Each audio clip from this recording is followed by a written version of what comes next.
ಅಮೆರಿಕದ ಕೋರ್ಟ್ನಲ್ಲಿ ದಾಖಲಾಗಿರುವ ಅದಾನಿ ಲಂಚ ಪ್ರಕರಣ ಪ್ರಧಾನಿ ಮೋದಿ ಪ್ರಕಾರ ಒಂದು ವೈಯಕ್ತಿಕ ವಿಷಯನ ನಿರ್ಣಾಯಕ ಅಂತಾರಾಷ್ಟ್ರೀಯ ವಿಷಯಗಳ ಕುರಿತು ಚರ್ಚೆಗಳಲ್ಲಿ ನಿಷ್ಕ್ರಿಯರಾಗಿ ಕಾಣಿಸಿಕೊಳ್ಳುವಂತಹ ಮೋದಿ ಅದಾನಿಯ ಬಗ್ಗೆ ಪ್ರಶ್ನಿಸಿದ ತಕ್ಷಣ ಉದ್ವಿಗ್ನಗೊಳ್ಳೋದು ಯಾಕೆ?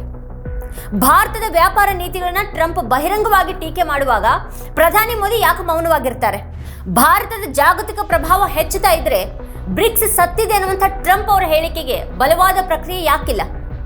ಭಾರತ ಅಮೆರಿಕ ಸಂಬಂಧಗಳು ನಿಜವಾಗಿಯೂ ಪರಸ್ಪರ ಗೌರವವನ್ನು ಆಧರಿಸಿವೆ ಅಥವಾ ಅಮೆರಿಕದ ಎದುರು ಭಾರತ ಬಗ್ಗಿದೆಯಾ? ಭಾರತ ಜಾಗತಿಕ ಶಕ್ತಿಯಾಗಿದ್ರೆ ಅದರ ನಾಯಕತ್ವ ರಾಜತಾಂತ್ರಿಕ ಮಾತುಗಳಲ್ಲಿ ತನ್ನನ್ನು ತಾನು ಪ್ರತಿಪಾದಿಸೋದಿಲ್ಲ ಯಾಕೆ? ವಿಶ್ವ ನಾಯಕರೊಂದಿಗಿನ ಸಭೆಗಳಲ್ಲಿ ಮೋದಿಯವರ ಭಂಗಿ ಭಾರತದ ಘನತೆ ಬೆಳೆದಿದೆ ಅನ್ನುವಂಥ ಮಾತಿಗೆ ವಿರುದ್ಧವಾಗಿದೆಯಾ? ಭಾರತದ ವಿದೇಶಾಂಗ ನೀತಿ ಕಾರ್ಯತಂತ್ರದ ರಾಜತಾಂತ್ರಿಕತೆ ಆಗಿದೆಯಾ ಅಥವಾ ಅದು ಕೇವಲ ಎಚ್ಚರಿಕೆ ಮೌನವನ್ನು ಕಾಯ್ದುಕೊಳ್ತಾ ಇದೆಯಾ? ಅದಾನಿ ಬಗ್ಗೆ ಅಮೆರಿಕದಲ್ಲಿ ಪತ್ರಕರ್ತರು ಪ್ರಶ್ನೆ ಕೇಳಿದ ಕೂಡಲೇ ವಿಚಲಿತರಾಗುವಂತಹ ಪ್ರಧಾನಿ ಮೋದಿ ಭಾರತದ ಬಗ್ಗೆ ಟ್ರಂಪ್ ಏನೇ ಹೇಳಿದ್ರು ಪ್ರತಿಕ್ರಿಯೆ ನೀಡೋದಿಲ್ಲ ಯಾಕೆ ಅನ್ನೋದ್ರ ಬಗ್ಗೆ ಇವತ್ತಿನ ವಿಡಿಯೋದಲ್ಲಿ ನಾವು ಚರ್ಚೆ ಮಾಡೋಣ. ಅದಕ್ಕೂ ಮುನ್ನ ನೀವಿನ್ನೂ ನಮ್ಮ ಚಾನಲ್ ಅನ್ನು ಸಬ್ಸ್ಕ್ರೈಬ್ ಮಾಡಿಲ್ಲ ಅನ್ನೋದಾದ್ರೆ ಈಗಲೇ ಈ ವಿಡಿಯೋ ಕೆಳಗೆ ಕಾಣ್ತಾ ಇರುವಂತಹ ಸಬ್ಸ್ಕ್ರೈಬ್ ಬಟನ್ ಹಾಗೆ ಪಕ್ಕದಲ್ಲಿರುವಂತಹ ಬೆಲ್ ಐಕಾನ್ ಪ್ರೆಸ್ ಮಾಡಿ ನಮ್ಮನ್ನ ಪ್ರೋತ್ಸಾಹಿಸಿ.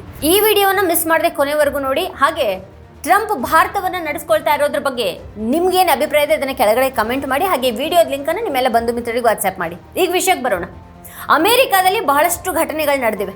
ಅಧ್ಯಕ್ಷ ಟ್ರಂಪ್ ಯಾವ ವಿಷಯಗಳ ಬಗ್ಗೆ ಧ್ವನಿ ಎತ್ತಿದ್ರು ಮತ್ತೆ ಯಾವ ವಿಷಯಗಳು ಮೋದಿ ಮೌನವಾಗಿರುವಂತೆ ಮಾಡಿದ್ವು ಅನ್ನೋದನ್ನು ನಾವು ನೋಡಬೇಕಾಗಿದೆ. ಮೊದಲು ಮೋದಿ ಅವರ ಮುಂದೆ ಟ್ರಂಪ್ ಅವರು ಬ್ಯಾಲೆಟ್ ಪೇಪರ್ ಮೂಲಕ ಚುನಾವಣೆಗಳು ನಡೀಬೇಕು ಅಂತ ನಾವು ಬಯಸ್ತೀವಿ ಅಂತ ಹೇಳಿದರು. ಬ್ಯಾಲೆಟ್ ಪೇಪರ್ ಅನ್ನು ಅಳವಡಿಸಿಕೊಂಡ್ರೆ ಮಾತ್ರ ಚುನಾವಣೆಗಳು ಶುದ್ಧವಾಗುತ್ತವೆ ಅನ್ನುವಂಥ ಅವ್ರ ಮಾತು ಇವಿಎಂ ಬೆಂಬಲಿಗರಿಗೆ ಇಷ್ಟ ಆಗೋದಿಲ್ಲ. ಆದರೆ ಪತ್ರಕರ್ತರೊಬ್ಬರು ಗೌತಮ್ ಅದಾನಿ ಬಗ್ಗೆ ಪ್ರಶ್ನೆ ಕೇಳಿದಾಗ ಪ್ರಧಾನಿ ಮೋದಿ ಅವರು ಇಕ್ಕಟ್ಟಿಗೆ ಸಿಲುಕಿದ್ರು. ಇದಕ್ಕೆ ಪ್ರಕ್ರಿಯೆಯಾಗಿ ಮೋದಿ ಅವರು ವಸುಧೈವ ಕುಟುಂಬಕಂ ಬಗ್ಗೆ ಮಾತನಾಡೋದಕ್ಕೆ ಪ್ರಾರಂಭ ಮಾಡಿದ್ರು. Can I ask whether you discussed at all today the case of Gautam Adani, who's one of the wealthiest men in Asia and perceived as an ally of Prime Minister Modi? Prime Minister Modi, have you asked the president to take action on that case? Thank you. पहली बात है, भारत एक लोकतांत्रिक देश है और हमारे संस्कार, हमारी संस्कृति वसुधैव कुटुंबकम की है. हम पूरे विश्व को अपना एक परिवार मानते हैं. हर भारतीय को मैं अपना मानता हूं. दूसरी बात है, ऐसे व्यक्तिगत मामलों के लिए दो देश के मुखिया न मिलते हैं, न बैठते हैं, न बात करते हैं. ಅದಾನಿ ಬಗ್ಗೆ ಪ್ರಶ್ನೆ ಕೇಳಿದಾಗ ಆ ಉತ್ತರದಲ್ಲಿ ವಸುಧೈವ ಕುಟುಂಬಕಂ ಎಲ್ಲಿಂದ ಬಂತು ಅಂತ ಸಂಸ್ಕೃತಿ ಮತ್ತೆ ಸಂಸ್ಕೃತದ ವಿದ್ವಾಂಸರೇ ಈಗ ಹೇಳಬೇಕು. ಆದರೆ ಅದಕ್ಕಿಂತ ದೊಡ್ಡ ಸಮಸ್ಯೆ ಏನು ಅಂತಂದ್ರೆ ಪ್ರಧಾನಿ ಅದಾನಿ ಪ್ರಕರಣವನ್ನ ವೈಯಕ್ತಿಕ ವಿಷಯ ಅಂತ ಕರೆದಿದ್ದಾರೆ. ಅದಾನಿ ವಿಷಯ ಈಗ ಅವ್ರಿಗೆ ವೈಯಕ್ತಿಕ ವಿಷಯನ? ಗೌತಮ್ ಅದಾನಿ ಪ್ರಕರಣದ ಬಗ್ಗೆ ನೀವು ಅಧ್ಯಕ್ಷ ಟ್ರಂಪ್ ಅವರೊಂದಿಗೆ ಮಾತಾಡಿದ್ದೀರಾ ಅನ್ನುವಂಥ ಪ್ರಶ್ನೆಗೆ ಉತ್ತರಿಸಿದಂಥ ಮೋದಿ ಅದನ್ನು ವೈಯಕ್ತಿಕ ವಿಷಯ ಅಂತ ಕರೆದರು. ಶ್ವೇತಭವನದಲ್ಲಿ ಭಾರತದ ಪ್ರಧಾನಿ ಮೋದಿ ಮತ್ತು ಅಮೆರಿಕದ ಅಧ್ಯಕ್ಷ ಟ್ರಂಪ್ ಅವರ ಜಂಟಿ ಪತ್ರಿಕಾಗೋಷ್ಠಿ ನಡೀತಾ ಇತ್ತು. ಅಲ್ಲಿ ನೀವು ಗೌತಮ್ ಅದಾನಿ ಪ್ರಕರಣದ ಬಗ್ಗೆ ಅಧ್ಯಕ್ಷ ಟ್ರಂಪ್ ಅವರೊಂದಿಗೆ ಮಾತಾಡಿದ್ದೀರಾ ಅನ್ನುವಂಥ ಒಂದು ಪ್ರಶ್ನೆ ಬಂತು. ಅದಕ್ಕೆ ಪ್ರಧಾನಿ ಮೋದಿ ಅವರು ಎರಡು ದೇಶಗಳ ಮುಖ್ಯಸ್ಥರು ವೈಯಕ್ತಿಕ ವಿಷಯಗಳನ್ನು ಮಾತಾಡೋದಿಲ್ಲ ಅಂತ ಹೇಳಿದರು. ಇನ್ನು ಎರಡನೇದಾಗಿ ಅಂಥ ವೈಯಕ್ತಿಕ ವಿಷಯಗಳನ್ನ ಮಾತನಾಡೋದಕ್ಕೆ ಎರಡು ದೇಶಗಳ ಮುಖ್ಯಸ್ಥರು ಭೇಟಿ ಆಗೋದಿಲ್ಲ, ಕುಳಿತುಕೊಳ್ಳೋದಿಲ್ಲ ಅಂತ ಹೇಳಿದರು. ಇದು ಸಂಪೂರ್ಣವಾಗಿ ಹೊಸ ಮಾಹಿತಿ. ಪ್ರಧಾನಿ ಮೋದಿ ಮತ್ತು ಅದಾನಿ ನಡುವೆ ವೈಯಕ್ತಿಕ ಸಂಬಂಧ ಇದೆ ಅಂತ ವಿರೋಧ ಪಕ್ಷ ಆರೋಪ ಮಾಡಿದ್ದಿದೆ. ಆದರೆ ಪ್ರಧಾನಿ ಮೋದಿ ಅವರು ಸ್ವತಃ ಅದು ವೈಯಕ್ತಿಕ ವಿಷಯ ಅಂತ ಹೇಳಿದ್ದಾರೆ. ಹಾಗಾದರೆ ಗೌತಮ್ ಅದಾನಿ ವಿಷಯ ಭಾರತದ ಪ್ರಧಾನಿಗೆ ಯಾವಾಗ ವೈಯಕ್ತಿಕ ವಿಷಯ ಆಯಿತು ಮತ್ತು ಅದು ಯಾಕೆ ಹೀಗಾಯಿತು ಅಂತ ದೇಶ ಕೇಳಬೇಕಾಗಿದೆ. ಈಗ ಇದ್ರ ಹಿಂದಿನ ಕಾರಣ ಏನು? ಈ ಒಂದು ಉತ್ತರ ಶ್ವೇತಭವನದ ಪತ್ರಿಕಾಗೋಷ್ಠಿಯ ಬಣ್ಣವನ್ನೇ ಬದಲಾಯಿಸಿತು. ವಿರೋಧ ಪಕ್ಷದ ನಾಯಕ ರಾಹುಲ್ ಗಾಂಧಿ ಅವರು ಟ್ವೀಟ್ ಮಾಡಿದ್ದಾರೆ, ನೀವು ದೇಶದಲ್ಲಿ ಪ್ರಶ್ನೆ ಕೇಳಿದ್ರೆ ಮೌನವಾಗ್ತೀರಿ, ವಿದೇಶದಲ್ಲಿ ಕೇಳಿದ್ರೆ ಅದು ವೈಯಕ್ತಿಕ ವಿಷಯ ಅಂತ ಹೇಳ್ತೀರಿ. ಅಮೆರಿಕದಲ್ಲಿಯೂ ಕೂಡ ಮೋದಿ ಅವರು ಅದಾನಿಯವರ ಭ್ರಷ್ಟಾಚಾರವನ್ನು ಮುಚ್ಚಿಟ್ಟಿದ್ದಾರೆ. ಸ್ನೇಹಿತರ ಜೇಬ್ ತುಂಬಿಸೋದು ಮೋದಿ ಅವರಿಗೆ ರಾಷ್ಟ್ರ ನಿರ್ಮಾಣವಾಗಿದ್ರೆ ಲಂಚ ತೆಗೆದುಕೊಂಡು ದೇಶದ ಆಸ್ತಿಯನ್ನು ಲೂಟಿ ಮಾಡೋದು ವೈಯಕ್ತಿಕ ವಿಷಯ ಆಗತ್ತೆ. ಇದು ರಾಹುಲ್ ಅವ್ರ ಹೇಳಿಕೆ ಆಗಿದೆ. ಅದಾನಿ ಬಗ್ಗೆ ಪ್ರಶ್ನೆ ಮಾಡಿದಾಗ ಮೋದಿ ಅವ್ರ ಮುಖ ಬಿಳಿಸಿಕೊಂಡಾಗ ಅನಿಸ್ತು. ಅದು ವೈಯಕ್ತಿಕ ವಿಷಯ ಅಂತ ಮೋದಿಜಿ ಅವರು ಹೇಳಿದ್ರು. ಇದು ತುಂಬಾ ದೊಡ್ಡ ಭ್ರಷ್ಟಾಚಾರ ಪ್ರಕರಣ ಆಗಿದ್ದು ಅಮೆರಿಕದಲ್ಲಿ ವಾರೆಂಟ್ ಅನ್ನು ಹೊರಡಿಸಲಾಗಿದೆ. ಅನೇಕ ದೇಶಗಳಲ್ಲಿ ತನಿಖೆ ನಡೀತಾ ಇದೆ. ಭಾರತದ ರಾಜ್ಯ ಸರ್ಕಾರಗಳಿಗೆ ಲಂಚ ಕೊಟ್ಟಿರುವಂತಹ ಆರೋಪ ಇದೆ. ಮೋದಿ ಸರ್ಕಾರ ನಿಯಮಗಳನ್ನು ಅದಾನಿಗಾಗಿ ಬದಲಾಯಿಸಿರುವಂತಹ ಒಂದು ಆರೋಪ ಇದೆ. ಆದರೆ ಅದು ಮೋದಿ ಅವರ ಪ್ರಕಾರ ವೈಯಕ್ತಿಕ ವಿಷಯ. ಈ ಪ್ರಶ್ನೆಯ ನಂತರ ಅವ್ರ ದೇಹ ಭಾಷೆ ಬದಲಾಯಿತು, ಅವ್ರ ಮುಖದ ಬಣ್ಣ ಮಸುಕಾಯಿತು. ಭಾರತದಲ್ಲಿ ಅದಾನಿ ಬಗ್ಗೆ ಪ್ರಶ್ನೆಗಳೆದ್ದಿವೆ. ಕಾಂಗ್ರೆಸ್ ಹಲವು ಬಾರಿ ಪತ್ರಿಕಾಗೋಷ್ಠಿಗಳನ್ನು ನಡೆಸಿದೆ. ಆದರೆ ಪ್ರಧಾನಿ ಮೋದಿ ಅವರಿಂದ ಇಲ್ಲಿವರೆಗೂ ಯಾವುದೇ ಉತ್ತರ ಬಂದಿಲ್ಲ.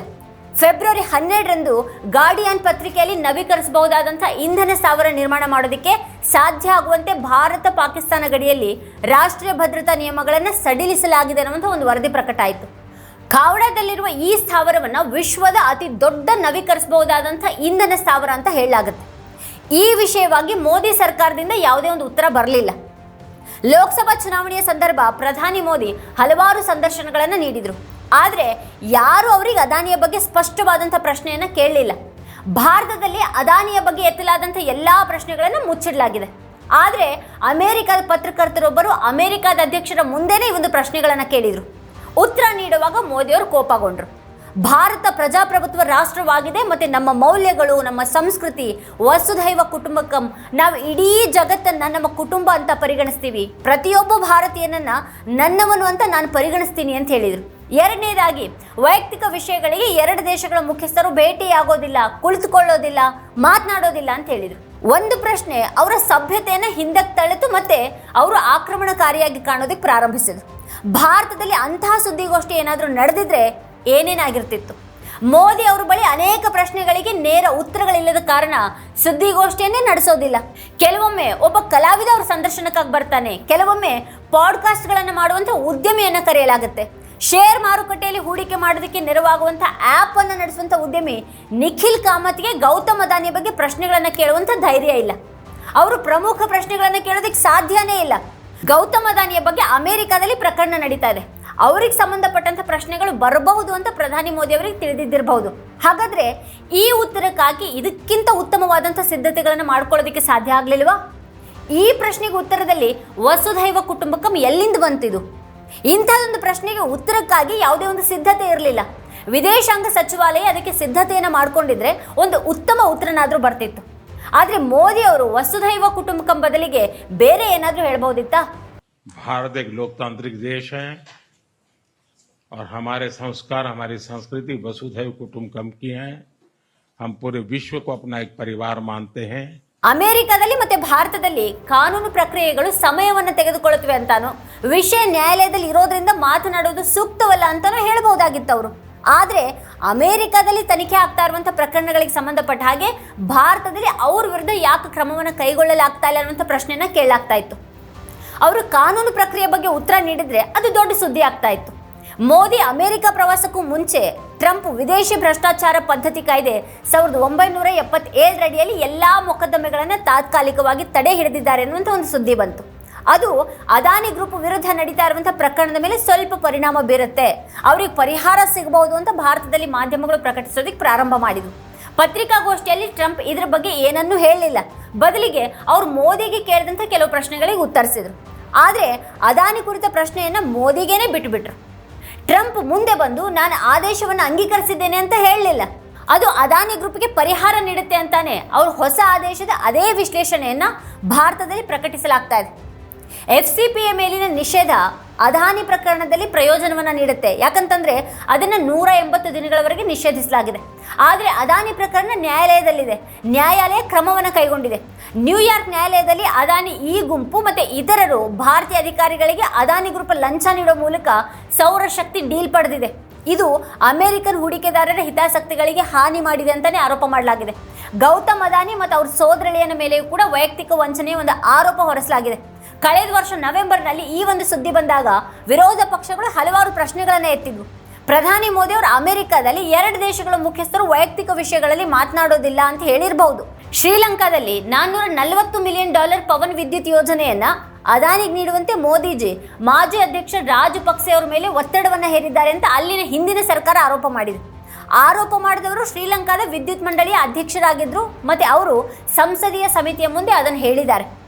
ವಿವಾದ ಉಂಟಾದಾಗ ಅವರು ತಮ್ಮ ಹೇಳಿಕೆಯನ್ನು ಹಿಂತೆಗೆದುಕೊಂಡ್ರು ಮತ್ತು ಹುದ್ದೆಗೆ ರಾಜೀನಾಮೆಯನ್ನು ನೀಡಿದರು. 2025 ಜನವರಿ 24ರಂದು ಶ್ರೀಲಂಕಾದ ಪ್ರಸ್ತುತ ಸರ್ಕಾರ ಅದಾನಿ ಗ್ರೀನ್ ಎನರ್ಜಿ ಲಿಮಿಟೆಡ್ ಜೊತೆಗೆ ಮಾಡಿಕೊಂಡಂಥ ಒಪ್ಪಂದ ರದ್ದುಗೊಳಿಸುತ್ತೆ ಅಂತ AFP ವರದಿಯನ್ನು ಮಾಡಿತ್ತು. ಅದಾನಿ ಗ್ರೂಪ್ ಈ ಸುದ್ದಿಯನ್ನು ನಿರಾಕರಿಸಿತು. ಆದರೆ ಶ್ರೀಲಂಕಾದ ಹೊಸ ಅಧ್ಯಕ್ಷ ಕುಮಾರ್ ದಿಸಾನಾಯಕ್ ತಮ್ಮ ಚುನಾವಣಾ ಪ್ರಚಾರದಲ್ಲಿ ಭ್ರಷ್ಟ ಯೋಜನೆಯನ್ನು ರದ್ದುಗೊಳಿಸೋದಾಗಿ ಹೇಳ್ತಾ ಇದ್ರು. ಅಧ್ಯಕ್ಷರು ತಮ್ಮ ಭರವಸೆಗಳನ್ನು ಈಡೇರಿಸೋದಕ್ಕೆ ಇದನ್ನ ಮಾಡ್ತಾರೆ ಅನ್ನೋದ್ರ ಬಗ್ಗೆ ಮಾಧ್ಯಮಗಳಲ್ಲಿ ಚರ್ಚೆ ನಡೀತಾ ಇದೆ. AFP ವರದಿಗೆ ಪ್ರತಿಕ್ರಿಯೆಯಾಗಿ ಶ್ರೀಲಂಕಾ ಸರ್ಕಾರ ಯೋಜನೆಯನ್ನು ರದ್ದುಗೊಳಿಸೋದಿಲ್ಲ, ವಿದ್ಯುತ್ ಖರೀದಿಯ ಬೆಲೆ ಕಡಿಮೆ ಮಾಡೋದ್ರ ಬಗ್ಗೆ ಮಾತ್ರ ಮಾತುಕತೆ ನಡೆಯಲಿದೆ ಅಂತ ಹೇಳಿದೆ. ಮೋದಿ ಎಲ್ಲಿಗೆ ಹೋದ್ರೂ ಅದಾನಿ ಗ್ರೂಪ್ಗೆ ಅಲ್ಲಿ ಒಪ್ಪಂದಗಳು ಸಿಗುತ್ತವೆ ಅನ್ನೋ ಹಾಗಿದೆ. Singapore, Vietnam, Malaysia, Bangladesh, Sri Lanka, Kenya, Tanzania ಮತ್ತು ಇಸ್ರೇಲ್ ಮುಂತಾದ ದೇಶಗಳು ಉದಾಹರಣೆಗಳು ನಮ್ಮ ಮುಂದಿವೆ. ಪ್ರಧಾನಿ ಮೋದಿ ಭೇಟಿ ನೀಡಿದ ಕೆಲ ತಿಂಗಳುಗಳಲ್ಲಿ ಅದಾನಿ ಗ್ರೂಪ್ ಆ ದೇಶಗಳಲ್ಲಿ ಒಪ್ಪಂದಗಳನ್ನು ಪಡೆದುಕೊಂಡಿದೆ. ಇಲ್ಲಿನ ಮಾಧ್ಯಮಗಳು ಯಾವಾಗಲೂ ಭಾರತದ ಪ್ರಧಾನಿಯ ಅಮೆರಿಕ ಭೇಟಿಯನ್ನು ಉತ್ಪ್ರೇಕ್ಷಿಸುತ್ತವೆ. ಆದರೆ ಅದಾನಿ ಬಗ್ಗೆ ಕೇಳಲಾದಂತಹ ಪ್ರಶ್ನೆ ಇಕ್ಕಟ್ಟನ್ನು ಸೃಷ್ಟಿ ಮಾಡಿತು. ಇದು ಒಂದೇ ಪ್ರಶ್ನೆ ಅಲ್ಲ, ಇನ್ನೂ ಕೆಲ ಪ್ರಶ್ನೆಗಳಿಗೂ ಯಾವುದೇ ನಿರ್ದಿಷ್ಟ ಉತ್ತರ ಮೋದಿಯಿಂದ ಬರಲಿಲ್ಲ. ಅಂದರೆ ಉದಾಹರಣೆಗೆ ಅಮೆರಿಕ ಭಾರತೀಯರನ್ನ ಕೈ ಕೋಳ ಹಾಕಿ ಕಳಿಸಿದ್ರ ಬಗ್ಗೆ ಭಾರತದ ಯಾವುದೇ ಪತ್ರಕರ್ತ ಕೇಳಲಿಲ್ಲ. ಈ ಬಗ್ಗೆ ಟ್ರಂಪ್ ಅವರೊಂದಿಗೆ ಯಾವುದೇ ಚರ್ಚೆ ನಡೆದಿದೆಯಾ? ಭವಿಷ್ಯದಲ್ಲಿ ಇದು ಸಂಭವಿಸೋದಿಲ್ವಾ? ಅಕ್ರಮವಾಗಿ ಇತರ ದೇಶಗಳಲ್ಲಿ ವಾಸಿಸುವಂತ ಜನರಿಗೆ ಅಲ್ಲಿ ವಾಸಿಸುವ ಹಕ್ಕಿಲ್ಲ ಅಂತ ಪ್ರಧಾನಿ ಮೋದಿ ಅವರು ಹೇಳಿದ್ರು. सवाल सिर्फ भारत का नहीं है, वैश्विक रूप से हम इस बात के हैं कि गैर कानूनी तरीके से जो लोग दूसरे देशों में होते हैं उनको वहां रहने का कोई कानूनी अधिकार तो है नहीं.